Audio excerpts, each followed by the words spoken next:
Hello दोस्तों। तो अभी जो हम पढ़ने जा रहे हैं वो है हमारा 28 जून 2022 का न्यूज़ टुडे। ठीक है, तो उसके अलावा देखिए इनसाइट के जो है 18 जून के बाद अभी तक मतलब कोई भी अपडेट नहीं आया है। अभी तक उन्होंने हाथ खड़े कर दिए हैं, कोई अभी तक अपडेट नहीं आया। तो उसकी वजह से हम जो है न्यूज़ टुडे को ही कंटिन्यू कर रहे हैं। ठीक है, वो आएगा तो देखते हैं, उसको भी कंटिन्यू करने की कोशिश करेंगे। तो इसके अंतर्गत देखिए पहला टॉपिक क्या है।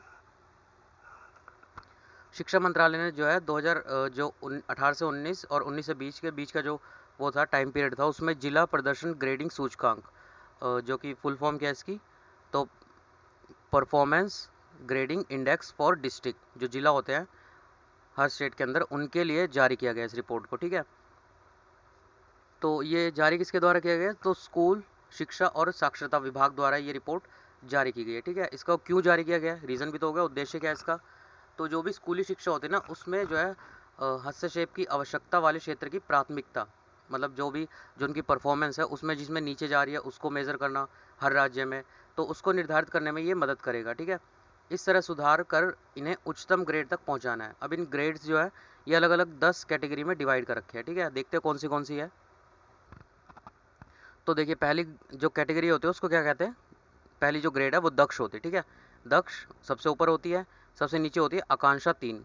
ठीक है, जो दक्ष होती है उसमें जो राज्य होते हैं उसमें कुल अंकों के 90% से अधिक वाले जो जिले होंगे उनको इंक्लूड किया जाता है दक्ष में।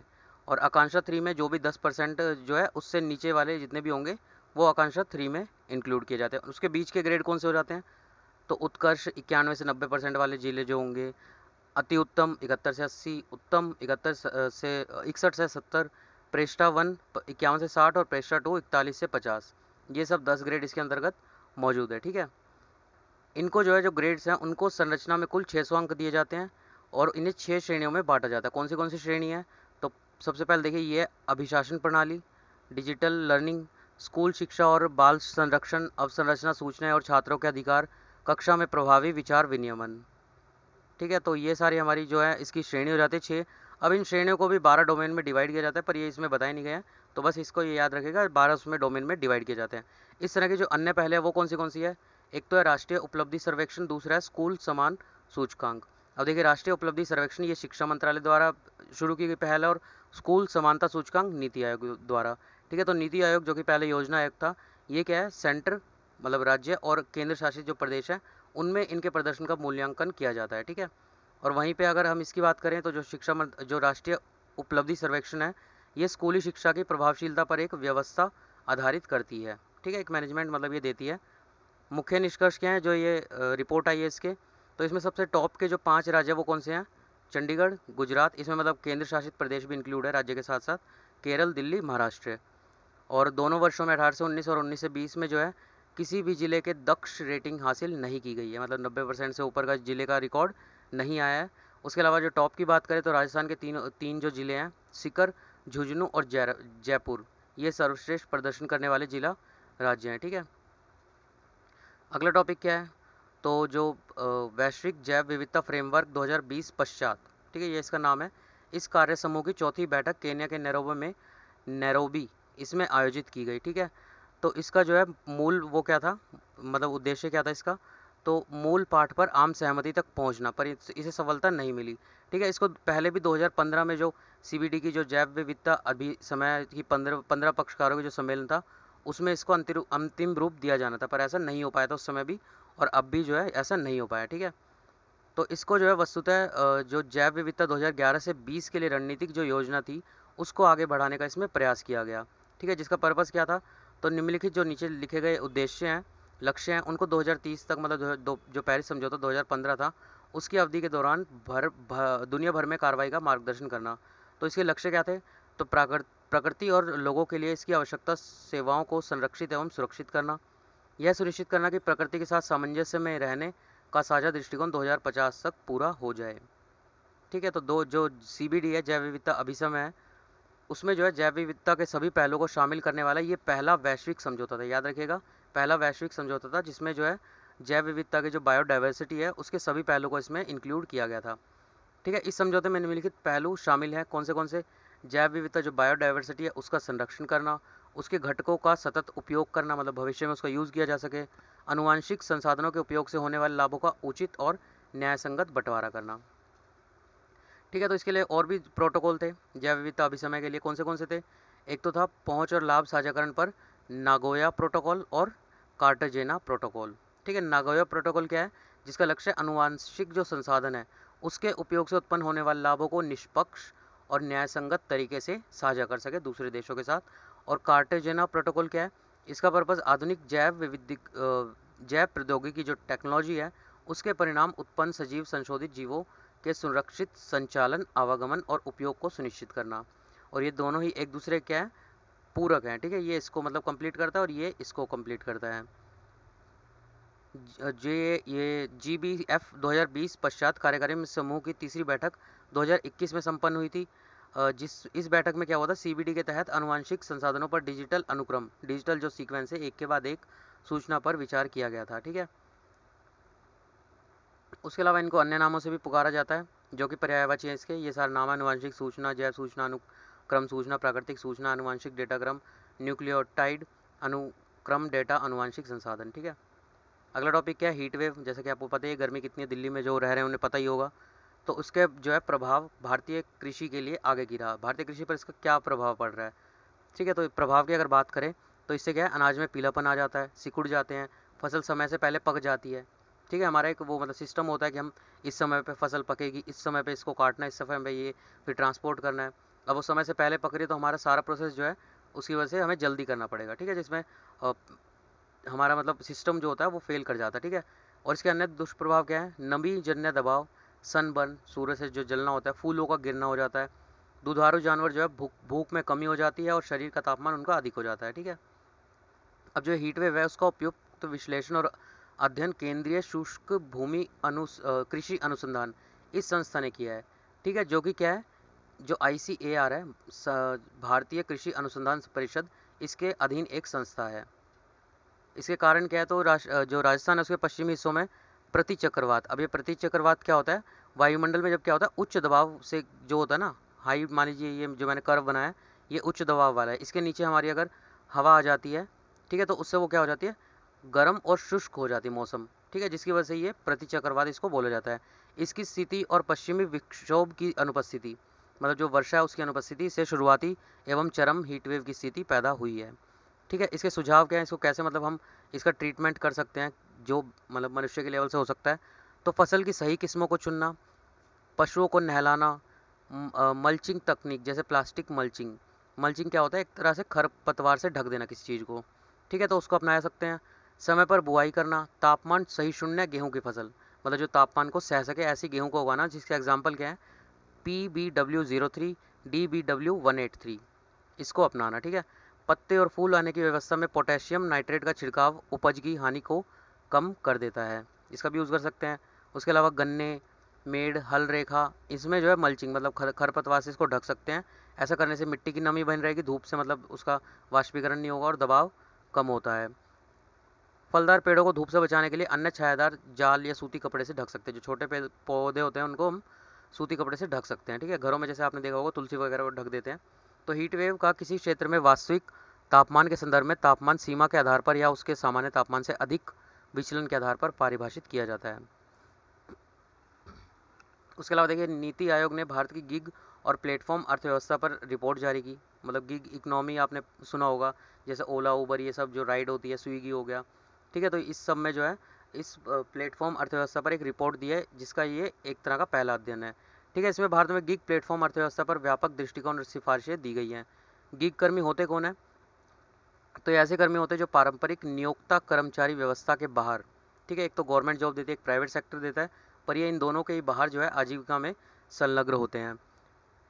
इन्हें मोटे तौर पर प्लेटफॉर्म और गैर प्लेटफॉर्म आधारित कर्मियों में वर्गीकृत किया गया है। प्लेटफॉर्म कौन से होते हैं? जिनका कार्य है ऑनलाइन सॉफ्टवेयर ऐप जैसे कि स्विगी या डिजिटल प्लेटफॉर्म, इस पर आधारित होता है। वहीं अगर गैर प्लेटफॉर्म की बात करें तो ये जो है अनौपचारिक वेतन कर्मी और आत्मनिर्भर कर्मी होते हैं जो पार्ट टाइम या फुल टाइम कार्य कर देते हैं। ठीक है, इसके मुख्य निष्कर्ष क्या हैं? तो 2020 से 21 में लगभग 77 लाख कर्मचारी गिग अर्थव्यवस्था में लगे हुए थे, जो कि भारत की कुल जो कार्यबल आबादी जो कार्य करती है उसका 1.5 है, जो कि 29 से 30 में बढ़कर कितनी हो जाएगी? 2.35 करोड़ तक पहुंचने की उम्मीद है।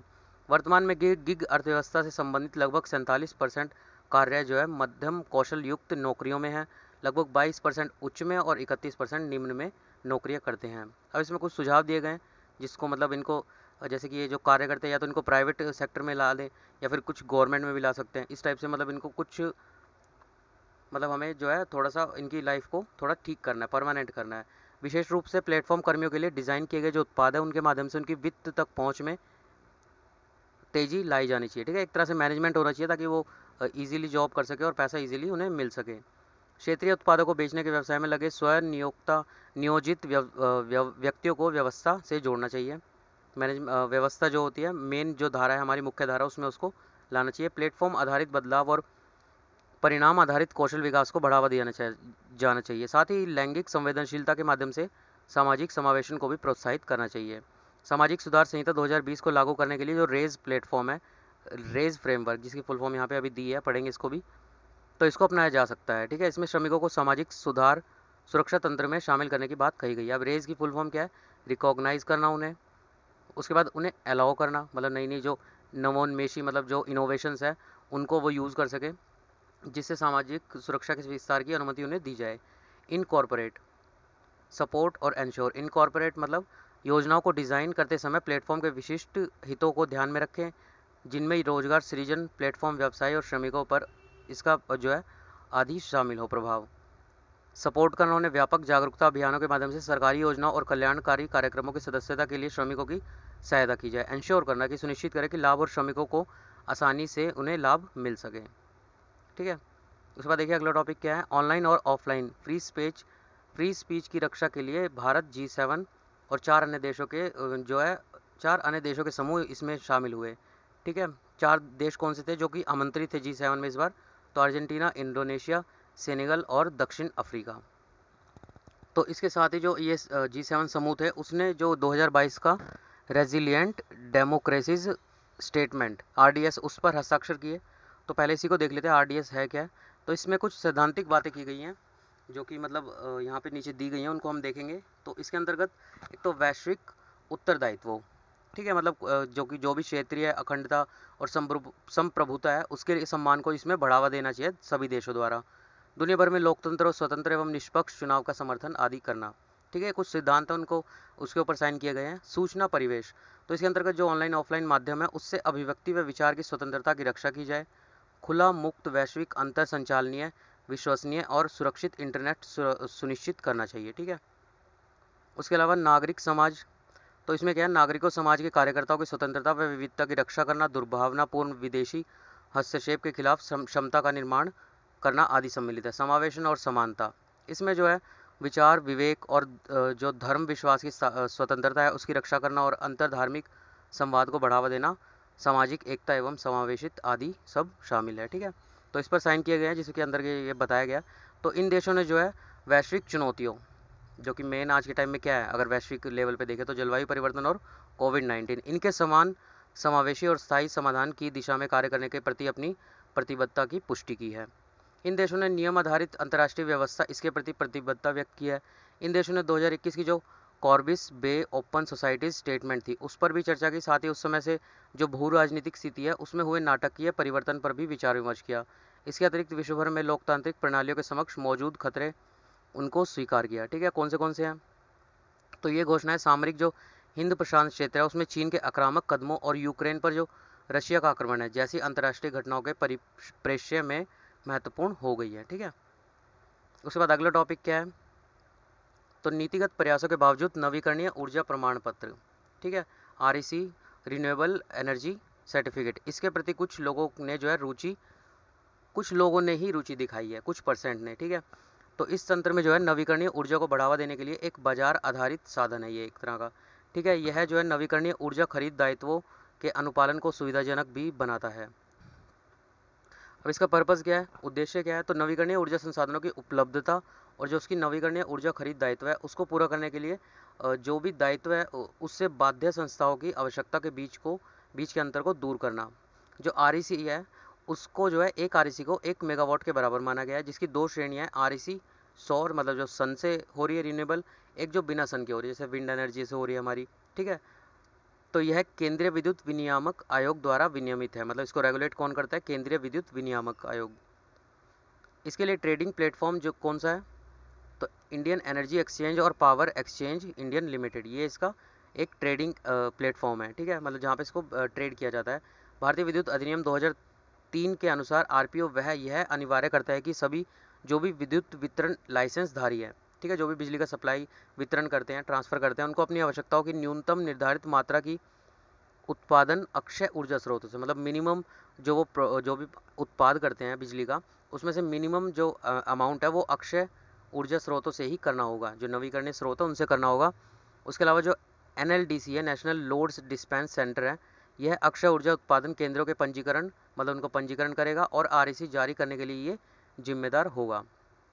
आरपीओ को पूरा करने में विफल रहने पर राज्य विद्युत विनियामक आयोग द्वारा निर्धारित दंड भी देगा, ठीक है, अगर ऐसा न्यूनतम जो एनर्जी वो प्रोड्यूस नहीं कर पाया वो, तो ऐसा करने पर उसे निर्धारित दंड भी देना पड़ेगा।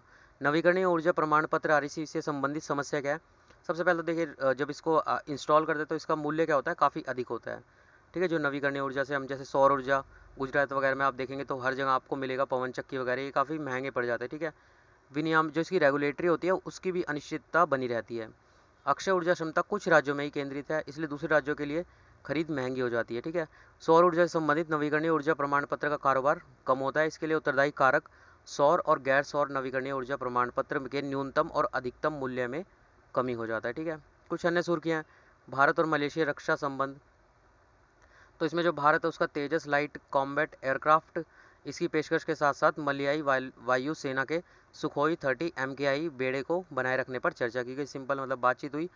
इसमें मलेशिया भारत रक्षा सहयोग बैठक इस ढांचे के तहत बनाए रखा जाएगा, ठीक है। Living land charter, living lands मतलब रहने योग्य जमीन, तो इसमें इसमें जो है राष्ट्रमंडल के सभी जो 54 देश हैं वो अपने अपने राज्य क्षेत्रों में आगामी पीढ़ियों को स्वेच्छा से एक लिविंग लैंड समर्पित करने के लिए सहमत हुए हैं, ठीक है। इसका उद्देश्य क्या है? सदस्य देशों को 3 रियो सम्मेलन जो कि हो चुके हैं उनके तहत उनकी प्रतिबद्धताओं को पूरा करने में सहायता करना है।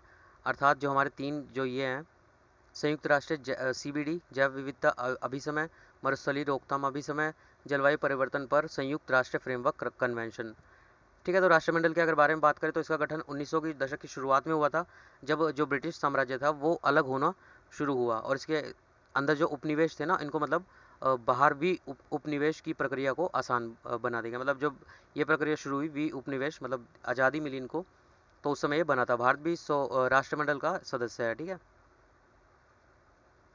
उसके बाद देखिए आर्थिक गणना समस्या, तो ये क्या है, समाजवादी गणना बहस के रूप में जाना जाता है। यह इस प्रश्न पर वाद विवाद को संदर्भित करते हैं कि क्या केंद्रीय रूप से जो नियोजित अर्थव्यवस्थाएं वो सीमित संसाधनों की को कुशलता से आवंटित कर सकती हैं। मतलब जो हमारा सरकारी जो केंद्रीय रूप है वो जो हमारी जो सीमित संसाधन है उनको कुशलता से आवंटित कर सकती है, क्योंकि इसके लिए कोई भी देखिए निजी संपत्ति की अनुपस्थिति होती है, ठीक है। जितनी भी जो भी आवंटन होगा कुशलता से वो सरकारी संपत्ति का होगा, ठीक है। तो इसमें जो है संसाधनों के बाजार की कोई बाजार नहीं होता, जो निजी संपत्ति है उसका कोई बाजार नहीं होता, सभी सरकारी का ही आवंटन कर सकती है, ठीक है। इसलिए कोई तर्कसंगत संसाधन आवंटन संभव नहीं हो सकता। मनुष्य की असीमित इच्छाओं की तुलना में किसी भी अर्थव्यवस्था में संसाधन सीमित होते हैं, इसलिए सामाजिक कल्याण को अधिकतम करने के लिए इस सीमित संसाधनों को समाज की सबसे महत्वपूर्ण आवश्यकताओं के लिए आवंटित करने की जरूरत है। संयुक्त राष्ट्र महासागर सम्मेलन जो कि कहाँ पे हुआ है, केन्या और पुर्तगाल की सह मेजबानी के 5 दिवसीय, मतलब ये चालू हुआ है, राष्ट्रीय महासागर सम्मेलन की शुरुआत हुई है, ठीक है। जिसके अंतर्गत विश्व के 130 से अधिक जो देश हैं उनके नेता दुनिया के जो महासागर है, समुद्र है, समुद्री संसाधन है, उनकी सुरक्षा पर एक अंतर्राष्ट्रीय समझौते पर पहुंचने के लिए 5 दिनों तक विचार विमर्श करेंगे। यह सम्मेलन एक महत्वपूर्ण समय पर आयोजित किया जा रहा है। इस समय क्या है, जो विश्व सतत विकास लक्ष्य 14 है उसको प्राप्त करने के लिए संरचनात्मक परिवर्तन और अभिनव एवं हरित जो समाधान है उनकी आवश्यकता वाली कई चुनौतियों का समाधान करने के लिए ये पहले ही प्रयासरत है। ग्रेट डाइंग, ठीक है, तो ये क्या है, कुछ जो 252 मिलियन वर्ष पहले जो प्रजातियां थी बहुत सारी, उनका सबसे बड़ा सामूहिक विलोपन, इसको ग्रेट डाइंग कहा गया, जो कि महासागरों के सबसे नए विकसित जीवन को नष्ट कर दिया था उस समय पे, ठीक है। इस विलोपन को परमियन भूगर्भिक काल के अंत को चिन्हित किया जाता है इससे। इसमें मोटे तौर पर 96% समुद्री प्रजातियां, 70% भूमि जो प्रजाति थी रहने वाली। यह विलोपन इतना भयंकर था कि इसने ग्रह के अधिकांश वृक्षों, कीटों, पौधों, छिपकलियों, यहाँ तक कि रोगाणुओं को भी नष्ट कर दिया, ठीक है। माइक्रोप्लास्टिक और वायरस संबंधता, तो इसमें कुछ नहीं, सिंपल बताया गया, जब प्लास्टिक पानी में डूब जाता है तो उसकी सतह पे जो है जो सूक्ष्म जीव होते हैं वो काफ़ी समय तक जीवित रह जाते हैं, ठीक है। तो इसी वजह से ये और भी डेंजरस हो जाता है। राजस्थान में यूरेनियम भंडार मिले हैं।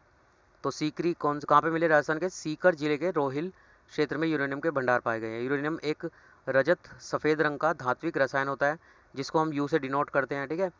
और इसका एक समस्थानिक U-235 आपने सुना होगा, जो कि क्या होता है, एक अणु से दो अणु में इस टाइप से टूटता ही जाएगा, एक से फिर दो में, फिर दो में, ठीक है। तो एकमात्र समस्थानिक है। यह समस्थानिक परमाणु विखंडन प्रतिक्रिया को बनाए रखने में सक्षम है। परमाणु खनिज अन्वेषण एवं अनुसंधान निदेशालय स्वदेशी परमाणु ऊर्जा कार्यक्रम के लिए यूरेनियम संसाधनों की पहचान और मूल्यांकन के लिए अधिदेशित है। यूरेनियम के अन्य क्षेत्र क्या है? झारखंड में जादूगोड़ा, जहाँ पे सिंहभूम जिला इसका जादूगोड़ा का, और आंध्र प्रदेश, ठीक है। उसके अलावा देखिए इस्कंदर एम मिसाइल सिस्टम। तो रशिया ने जो है अपने सहयोगी, जो उसका बेलारूस है सहयोगी है, उसको परमाणु सक्षम मिसाइल प्रणाली देना स्वीकार कर दिया है, ठीक है, बेलारूस को। तो ये एक पद होता है इस्कंदर एम, जो मिसाइल सिस्टम है, सॉरी इस्कंदर एम, ये एक पद होता है।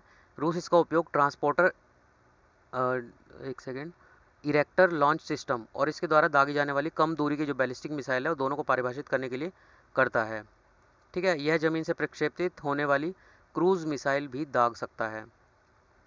सड़क सुरक्षा के लिए भारत राज्य सहायता कार्यक्रम, ठीक है। तो इसको जो है काफ़ी सारे उन्होंने मिलकर निकाला है, तो उसके बारे में देखते हैं। तो विश्व वर्ल्ड बैंक ने भारत के सड़क सुरक्षा कार्यक्रम के लिए $250 बिलियन के ऋण को स्वीकृति दी है। इस कार्यक्रम का उद्देश्य क्या है, पर्पज़ क्या है? सड़क सुरक्षा जो प्रबंधन और संस्थागत सुधार और उच्च जोखिम वाली सड़कों पर परिणाम आधारित हस्तक्षेप के माध्यम से सड़क दुर्घटना में होने वाली चोटों को कम करना, मौत को और चोट को कम कर देना। यह दुर्घटना के बाद की देखभाल के लिए आपातकालीन चिकित्सा और पुनर्वास सेवाओं को भी मजबूत करेगा। यह कार्यक्रम कहाँ कहाँ पे जो है लागू किया गया? आंध्र प्रदेश, गुजरात, उड़ीसा, तमिलनाडु, तेलंगाना, उत्तर प्रदेश, पश्चिम बंगाल राज्य में, ठीक है। लर्निंग पॉवर्टी, अच्छा ये मैं ऊपर जो बता रहा था वो यहाँ पे है। इस रिपोर्ट को जो है world bank, UNESCO, UNICEF, United kingdom सरकार के foreign Commonwealth and development office, United states agency for international development and bill and Melinda Gates foundation द्वारा प्रस्तुत किया गया है। किसको? लर्निंग पॉवर्टी को। तो state of global learning poverty 2022 update report के अनुसार 10 वर्ष के अनुमति, जो 10 साल के बच्चे होते हैं, उनमें 70% बच्चे लर्निंग पॉवर्टी से पीड़ित हैं। इसका अर्थ है 10 साल की उम्र तक वो साधारण वाक्यों को समझने में भी असमर्थ होते हैं, ठीक है। भगवान बुद्ध के कपिल वस्तु अवशेष मिले हैं, ठीक है। तो इसमें जो है मंगोलिया में मिले हैं, जो कि रशिया और चाइना के बीच में है, तो वहाँ से वापस लाए गए हैं। और इसको जो है ये एक तरह वहाँ पे जो बिहार में जो है स्थान है, प्राचीन शहर कपिलवस्तु है, ठीक है, क्योंकि इसका संबंध बिहार में पहली बार 1898 में खोजे गए एक स्थल से है, ठीक है। इन्हें पूरा वेशों और कला के खजाने में डबल ए की श्रेणी में रखा जाता है। डबल ए में कौन से होते हैं? जो नाजुक प्रकृति के कारण आमतौर पर प्रदर्शनी के लिए देश से बाहर नहीं ले जाए जाते हैं, ठीक है। सुर्खियों में रहे स्थल, तो सावा झील, इराक।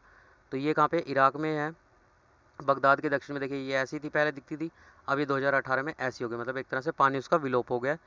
तो जैव विविधता युक्त आर्द्रभूमि है, यह पहली बार है जब झील मानव गतिविधि और जलवायु परिवर्तन के कारण व्यापक पैमाने पर लुप्त हो रही है। यह झील चूना पत्थर की चट्टान पर निर्मित है और जिप्सम संरचनाओं से युक्त है। इस झील में कोई प्रवेशिका या निकासी मार्ग नहीं। झील होता क्या है? पानी, रुका हुआ पानी होता है, ठीक है।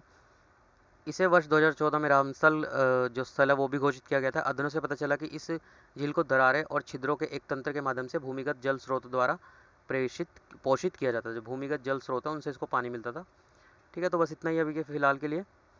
तो वीडियो पसंद आता है तो लाइक सब्सक्राइब कर सकते हैं and have a good day.